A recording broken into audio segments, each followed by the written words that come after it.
10절로 13절입니다. 제가 먼저 10절을 봉독하겠습니다. 룻이 엎드려 얼굴을 땅에 대고 절하며 그에게 이르되 나는 이방 여인이거늘 당신이 어찌하여 내게 3장입니다. 제가 잘못 2장을 읽었습니다. 10절 그가 이르되 내 딸아 여호와께서 내게 복 주시기를 원하노라. 내가 가난하건 부하건 젊은 자를 따르지 아니하였으니 내가 베푼 인애가 처음보다 나중이 더하도다. 그리고 이제 내 딸아 두려워하지 말라. 내가 내 말대로 내게 다 행하리라. 내가 현숙한 여자인 줄을 나의 성읍 백성이 다 아느니라. 참으로 나는 기업을 물을 자이나 기업 물을 자로서 나보다 더 가까운 사람이 있으니 이 밤에 여기서 머무르라. 아침에 그가 기업 물을 자의 책임을 내게 이행하려 하면 좋으니 그가 기업 물자의 책임을 행할 것이니라. 만일 그가 기업 물을 자의 책임을 내게 이행하기를 기뻐하지 아니하면 여호와께서 살아계심을 두고 맹세하노니 내가 기업 물을 자의 책임을 내게 이행하리라. 아침까지 누워 있을지니라 하는지라. 아멘. 지난 시간 나오미의 말을 통해서 우리는 룻에 대한 나오미의 마음을 어느 정도 알 수가 있었습니다. 나오미는 자신과 룻이 함께 지금보다 나은 삶을 만들어 가겠다는 생각에서 보아스와 결혼 계획을 세운 것이 아니라고 말합니다. 우리를 위해서가 아니라 너를 위해서, 곧 며느리 룻을 위해서라고 말합니다. 나오미는 며느리 룻의 장래를 염려한 것입니다. 자신 역시 과부이긴 마찬가지고 또 장래 역시 불투명한 상황이었지만 젊은 며느리 룻의 안식과 안전을 마음에 두었습니다. 이것은 나오미의 내면 세계에서 영성이 살아났기에 가능한 일이다, 그렇게 말할 수 있습니다. 결혼을 통한 안식은 성도와 그리스도와의 관계를 상징적으로 보여줍니다. 성경에서 성도는 예수 그리스도의 신부로 묘사되는데 성도들은 진정한 안식을 신랑이신 예수 그리스도 안에서만 얻을 수가 있습니다. 그러므로 우리의 안전은 오직 예수 안에서만 확보할 수 있습니다. 나오미가 말한 내가 너를 위해 복되게 하여야 하지 않겠느냐, 이 수사 의문문은 자신이 반드시 해야 할 일이라는 의미를 담고 있습니다. 룻의 시어머니 나오미를 향한 선한 행동, 헤세드에 대해서 이제는 자신이 선한 행동, 헤세드로 자기 며느리 룻에게 갚아야 한다는 의무감을 드러내고 있습니다. 나오미의 마음이 좀 거룩한 부담감이 있었다, 이렇게 표현할 수 있을 것입니다. 밤중에 예상치 못한 뜻밖의 일을 당한 보아스는 당황하지 않고 침착하게 룻을 축복하고 칭찬하면서 합리적인 답변을 줍니다. 룻의 청혼을 다 들어줄 마음이 있지만 자기보다 더 가까운 친족이 있으니까 일단 그에게 먼저 말을 하겠다는 것입니다. 그래서 그가 기업을 물으면 좋거니와 그렇지 않으면 자기가 그 기업을 물으겠다고 약속을 합니다. 여기서 우리는 보아스의 침착하고 성숙한 태도를 볼 수 있습니다. 특별히 율법과 사회적 전통을 존중하면서 자기의 책임을 다하는 모습을 보게 되는데 이것은 또한 우리를 구원하신 예수 그리스도의 모습이기도 합니다. 10절에서 상황을 파악한 보아스가 룻을 축복합니다. 그가 이르되 내 딸아 여호와께서 내게 복 주시기를 원하노라. 네가 가난하건 부하건 젊은 자를 따르지 아니하였으니 네가 베푼 인애가 처음보다 나중이 더하도다. 보아스는 먼저 룻에게 복을 비는 말로 시작하고 있습니다. 내 딸아 여호와께서 내게 복 주시기를 원하노라. 이것을 보면 보아스는 철두철미 신앙의 사람이고 하나님 중심의 성숙한 사람임을 알 수가 있습니다. 보아스가 룻을 향해서 내 딸아 이렇게 부른 것은 이미 나이 차이가 많고 지위도 높은 사람이 아랫사람을 그렇게 부를 수 있다고 설명한 바가 있습니다. 그런 다음 보아스가 또 룻을 칭찬하는데 네가 가난하건 부하건 젊은 자를 따르지 아니하였으니 네가 베푼 인애가 처음보다 나중이 더하도다. 윗사람이 아랫사람에게 해주는 칭찬은 큰 힘이 되고 위로가 될 것입니다. 근거 없는 칭찬은 듣기가 좀 민망하겠지만 가능한 한 상대방을 칭찬하는 것은 좋은 일입니다. 수녀 시인 이혜인님의 나를 키우는 말이라는 시가 있습니다. 서로 사랑하면 언제라도 봄이라는 시집에 나와 있습니다. 행복하다고 말하는 동안은 나도 정말 행복한 사람이 되어 마음에 맑은 샘이 흐르고 고맙다고 말하는 동안은 고마운 마음 새로이 솟아올라 내 마음도 더욱 순해지고 아름답다고 말하는 동안은 나도 잠시 아름다운 사람이 되어 마음 한 자락 환해지고 좋은 말이 나를 키우는 걸 나는 말하면서 다시 알지. 그런 시입니다. 보아스가 룻을 칭찬한 이유는 그가 연소한 자를 쫓지 아니했기 때문이라고 했습니다. 여기 연소한 자는 젊은 청년을 말하는데 이 말은 룻이 자기의 쾌락이나 정욕을 쫓지 않았다는 뜻입니다. 룻이 순전히 자기 자신만 생각을 했다면 젊은 사람을 택했을 것입니다. 그러나 룻은 그런 인간의 계산이나 정욕보다도 기업을 무르는 일에 더 관심을 두었습니다. 나오미와 죽은 엘리멜렉의 기업을 회복하는 일을 그 무엇보다도 더 중요하게 생각을 했던 것입니다. 보아스는 룻에게 네가 베푼 인애가 처음보다 나중에 더하도다 이렇게 칭찬을 하고 있는데 여기 인애라는 말은 히브리어 헤세드라는 말을 번역한 말로 우리가 히브리어지만 아주 익숙한 단어입니다. 이 헤세드라는 말이 성경에서는 인간 관계에서도 원래는 이제 하나님이 우리를 사랑하실 때 이 헤세드라는 단어를 썼는데 인간관계에서도 종종 이 헤세드라는 단어를 사용을 했습니다. 가족 사이에 사라와 아브라함이 창세기 20장 13절에 보면 이제 아브라함이 자기 아내에게 말할 때 말하자면 이 인애 헤세드를 말합니다. 물론 좋은 문맥은 아닙니다. 왜냐하면 나 죽이려고 할지 모르니까 당신 원래 우리 말하자면 친척이잖아, 여동생이잖아. 그러니까 여동생이라고 할 때 이 얘기를 썼습니다. 그 다음에 이제 창세기 47장에 가면 아버지 야곱과 아들 요셉 사이에 헤세드라는 단어를 쓰고 있습니다. 상당히 놀라운데 창세기 47장 29절을 보면 이스라엘이 죽을 날이 가까우매 그의 아들 요셉을 불러 그에게 이르되 이제 내가 네게 은혜를 입었거든 청하노니 내 손을 내 허벅지 아래에 넣고 인애와 성실함으로 내게 행하여 애굽의 나를 장사하지 아니하도록 하라. 그러니까 이제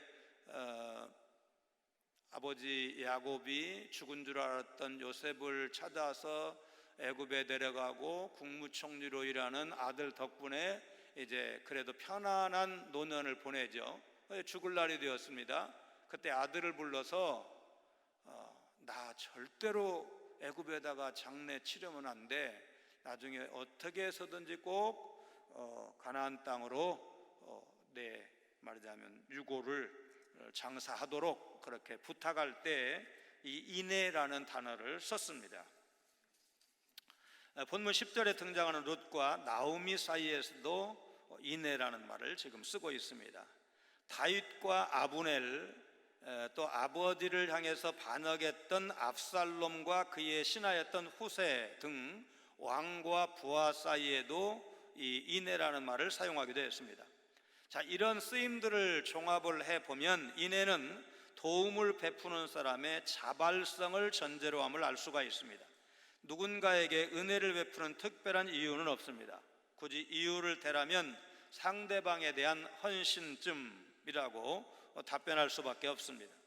헤세드는 곧 자신에게 돌아올 이익을 기대하고 남을 돕는 것이 아니라 전적으로 상대를 돕고자 하는 마음에서 나오는 행동을 헤세드, 인애라고 합니다. 그래서 이 헤세드는 종종 충성심, 사랑, 친절이란 말로 바뀌어서 쓰이기도 했습니다. 10절에서 처음 인애, 나중 인애라는 말이 나오는데, 이 처음 인애는 룻이 나오미를 따라서 베들레헴으로 온 것을 말합니다. 나이든 시어머니를 버리지 아니하고 시어머니를 따라온 것이 지금 처음 인애라고 표현을 했습니다. 그리고 나중 인애라는 것은 죽은 남편 말론을 위해 그 기업을 회복하려는 것을 말합니다. 자기의 유익을 구함이 아니라 죽은 남편의 이름을 잊고 자기의 사욕을 포기한 룻의 희생을 나중 인애라고 표현을 한 것입니다. 이처럼 자기를 희생하고 다른 사람의 유익을 구하는 것이 참된 사랑입니다. 여러분 익숙하게 기억하시는 고린도전서 13장 5절에 사도 바울은 고린도 교회 성도들에게 사랑을 이렇게 정의를 했습니다. 사랑은 무례히 행하지 아니하며 자기의 유익을 구하지 아니하며 사랑은 성내지 아니하며 악한 것을 생각하지 아니하며 라고 말씀했는데, 바로 이 룻이 시어머니를 향한 사랑이 그런 사랑이었다, 지금 보아스가 칭찬하는 내용입니다. 11절 말씀은 보아스가 룻을 칭찬하면서도 또 안심을 시킵니다. 그리고 이제 내 딸아 두려워하지 말라. 내가 내 말대로 내게 다 행하리라.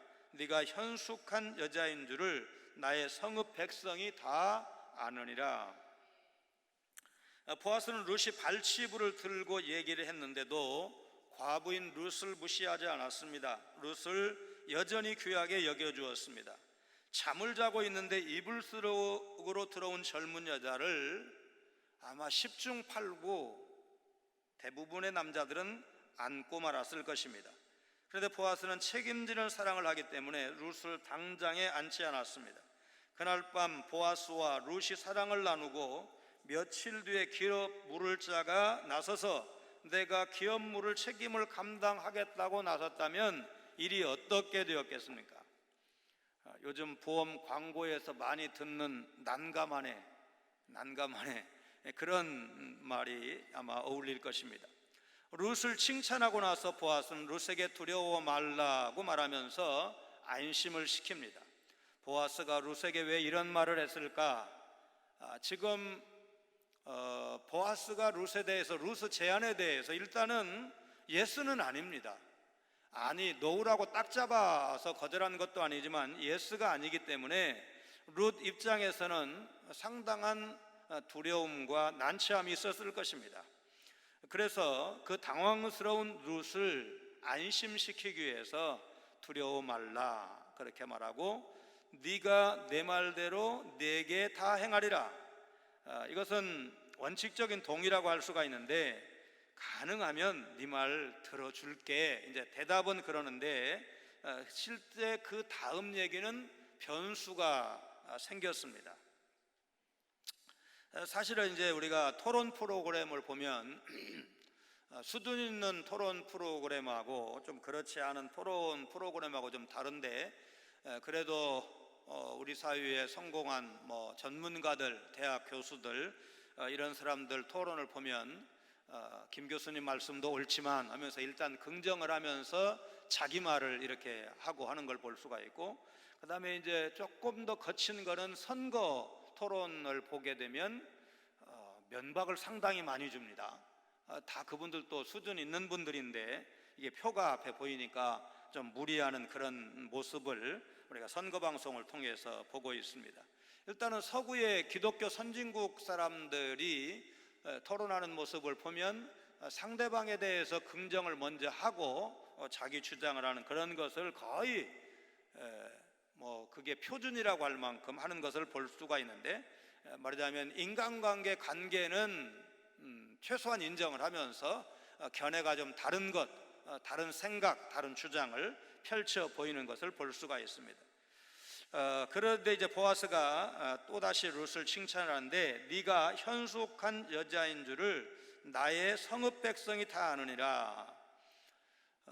이 말 속에는 뭐 사실 그 베들레헴 사람들에게 여론조사를 했거나 이런 건 아닐 텐데 룻에 대한 칭찬이 상당히 광범위하게 퍼졌다, 이렇게 이제 말하고 있는데, 여기 내용이 뭐냐면 룻이 현숙한 여자라는 것입니다. 현숙한 여자. 잠언 31장 30절에 고운 것도 거짓되고 아름다운 것도 헛되나 오직 여호와를 경유하는 여자는 칭찬을 받을 것이라. 그때 이제 말하자면 이 선숙한 여인의 노래, 잠언 31장 10절부터 31절까지를 보통 학자들이 현숙한 여인의 노래라고 제목을 붙이는데, 말하자면 그런 여자가 바로 룻이라는 겁니다. 그러면서 내 혼자만의 생각이 아니고 우리 동네 사람들, 베들레헴 성읍 사람들이 다 그렇게 칭찬해, 그러면서 룻의 마음을 좀 위로해 주고 있습니다. 자, 그러면 이 현숙한 여자는 어떤 여자인가? 히브리어로 에세트 하일이라고 표현하는데, 하일이라는 말은 힘, 능력을 뜻하는 말입니다.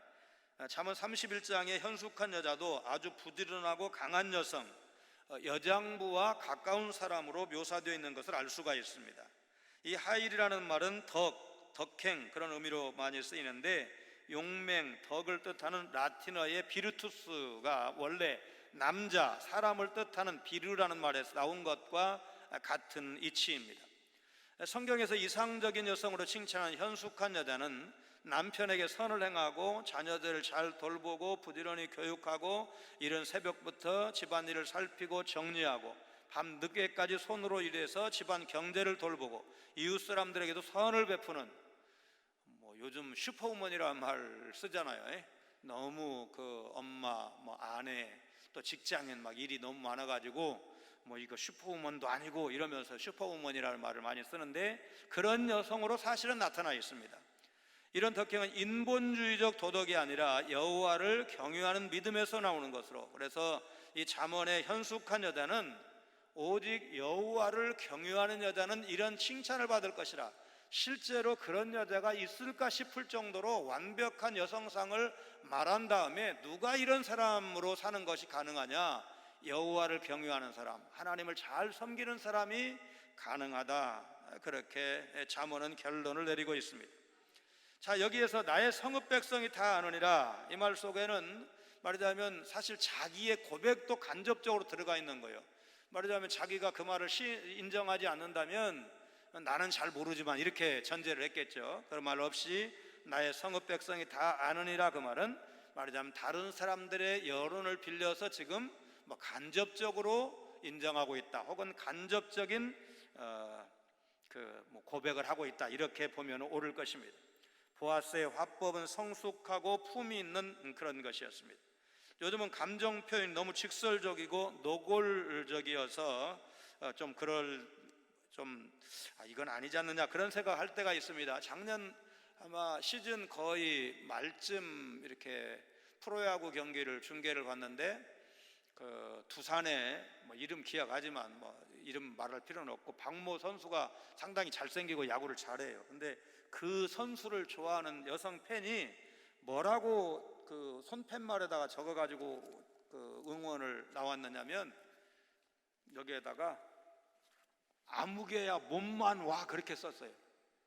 그 선수 이름을 써가지고 아무개야 몸만 와. 그러면 뭐예요? 이 여자가 준비 다 됐으니까, 돈도 많고 능력이 있으니까 그냥 말하자면 장가만 오면 된다, 그런 뜻이잖아요.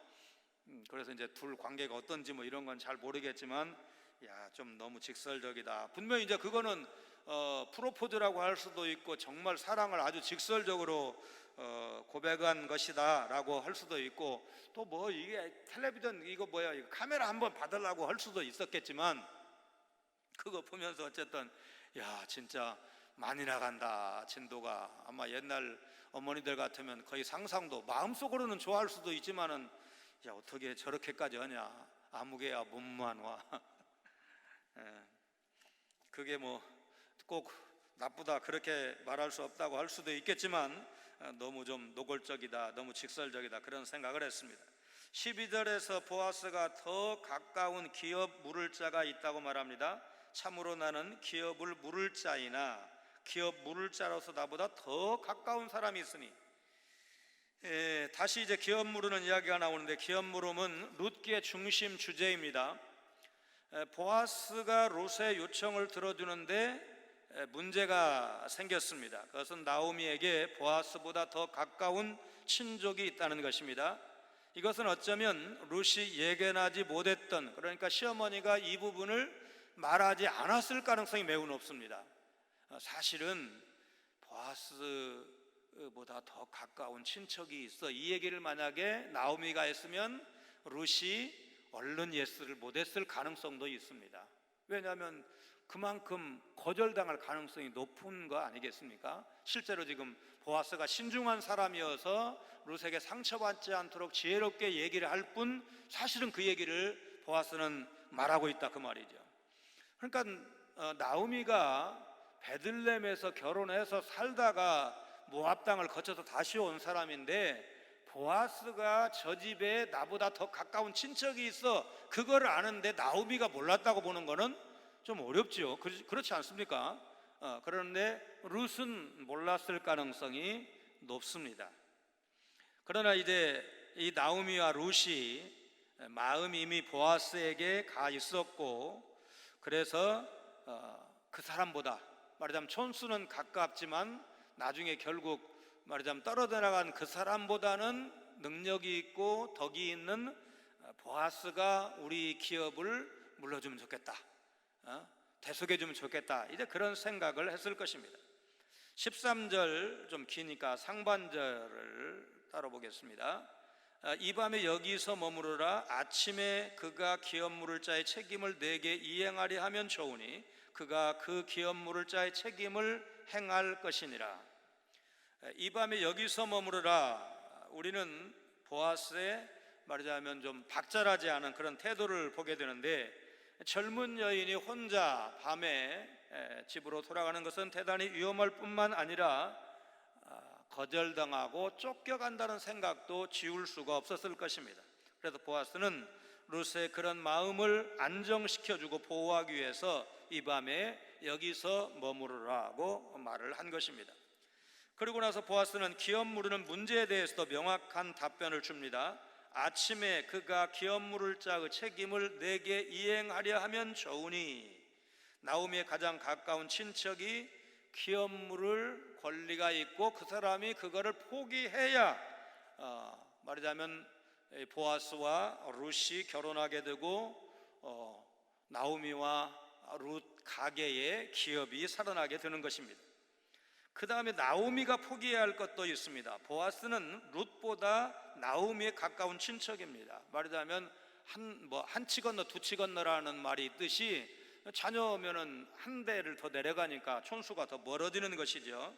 그래서 룻보다 나오미에게 결혼에 우선권이 있다고 봐야 됩니다. 그러나 이타적인 사랑을 하는 나오미 자신의 권리를 포기하고 룻에게 넘겼습니다. 아마도 그런 말이 성경에 없지만 나오미가 재혼을 해서 아기를 낳을 가능성이 없기 때문에, 말하자면 누군가가 자기를 거두어주는, 자기 기업을 물러주면 좋겠지만 그래서 대를 잇는 것은 안 되기 때문에 그래도 가능성이 있는 며느리가 낫지, 그런 생각을 나오미가 했을 법합니다. 룻도 시어머니의 포기하는 사랑을 알기에 그 명령을 순종했을 것입니다. 나오미와 룻, 보아스 셋 중에 한 사람이라도 자기 중심적인 이기적인 선택을 했다면 모두가 불행했을 것입니다. 모두가 행복할 수 있었던 것은 자기보다 가족을 먼저 생각하는 마음이 있었기 때문입니다.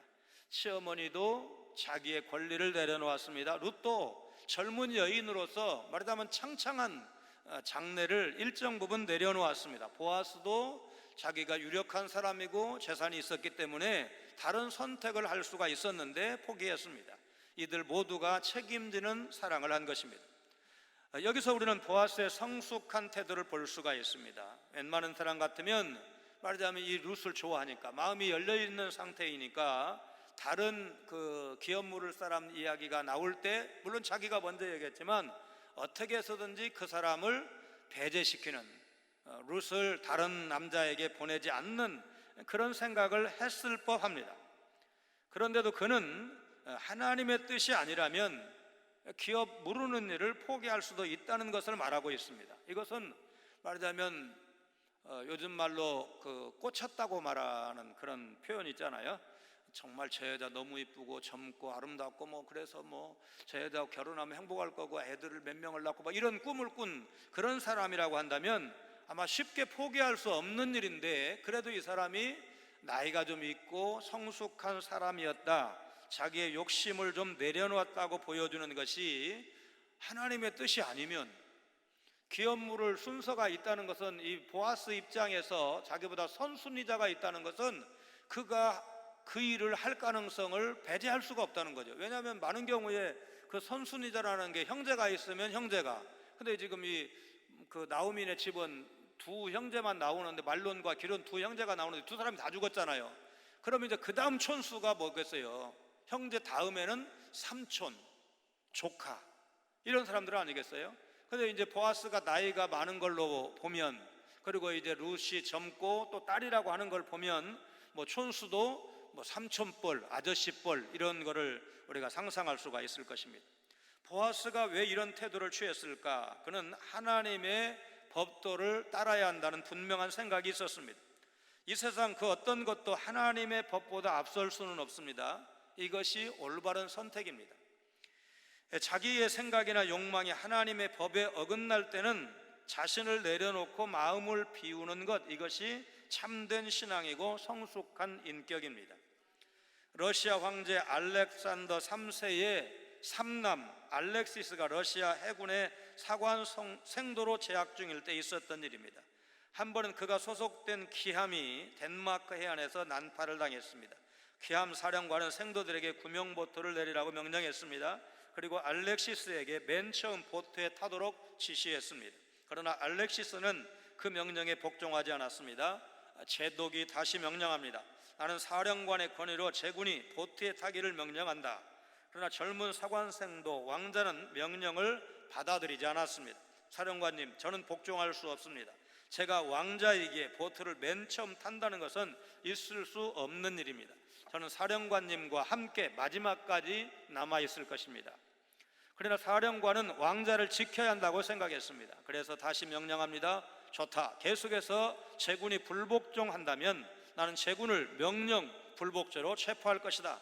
그러니 어서 보트에 올라타라. 왕자도 지지 않고, 저는 사령관님께 불순종하고 싶지는 않습니다. 그러나 순종할 수는 없습니다. 재차 확언했습니다. 모든 사관생도가 육지에 내렸을 때 왕자 사관생도는 명령 불복종 혐의로 체포되었습니다. 코펜하겐 주재 러시아 대사는 황제에게 왕자의 체포 사실을 전보로 알렸습니다.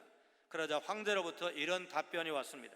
나는 사관생도를 명령 불복종 죄로 체포한 사령관의 행동을 승인한다.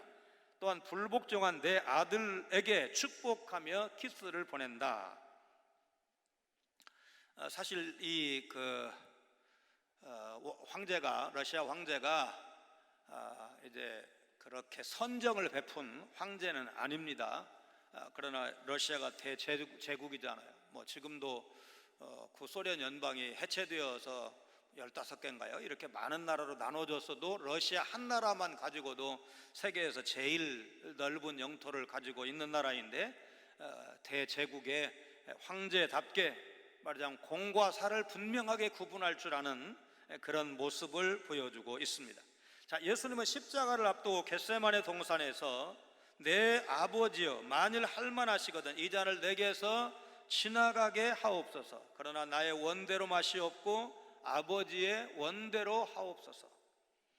예수님처럼 자기 부인을 통해서 하나님의 뜻을 이루는 것이 가장 고상하고 수준 높은 신앙입니다.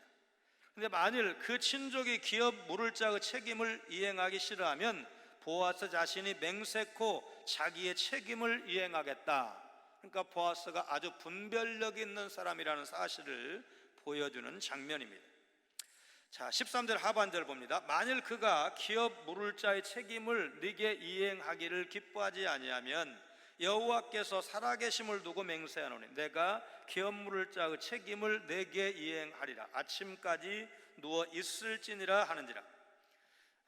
보아스는 율법을 벗어나서는 아무것도 하지 않겠지만 법 안에서 자기에게 주어지는 의무는 반드시 이루겠다고 하는 준법 정신과 책임 정신을 아울러 보여주고 있습니다.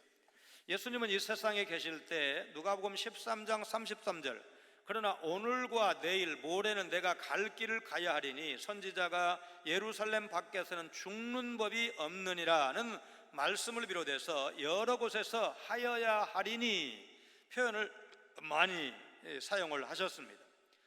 이것은 예수님의 하나님 앞에서의 강한 책임정신, 사명감을 보여준 것이라 할 겁니다. 주님은 이 세상 계시는 동안에 당신의 감정이나 기분을 따라 활동하시는 것이 아니라 당신을 이 땅에 보내신 성부 하나님의 뜻을 이루기 위해서 모든 삶을 사셨습니다. 요한복음 6장 38절 39절입니다. 내가 하늘에서 내려온 것은 내 뜻을 행하려 함이 아니요 나를 보내신 이의 뜻을 행하려 함이니라. 나를 보내신 이의 뜻은 내게 주신 자 중에 내가 하나도 잃어버리지 아니하고 마지막 날에 다시 살리는 이것이니라. 우리는 여기서 보아스의 성숙한 인격을 보게 되는데 자기 욕심, 자기 계획대로 하겠다는 것이 아니라 하나님의 뜻에 맡기는 태도를 볼 수가 있습니다. 우리는 자기 욕심을 앞세우기보다도 하나님께서 주시면 받겠다는 그런 태도가 필요합니다. 하나님이 주시면 받겠습니다. 그러나 하나님이 허락하지 않으시면 포기할 수도 있다는 그런 자세가 필요한 것입니다.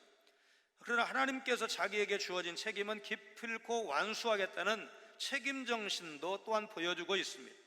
우리가 성숙한 사람이 되려면 자기를 얼마나 많이 내려놓아야 하느냐, 이걸로 성숙을 재볼 수도 있을 것입니다.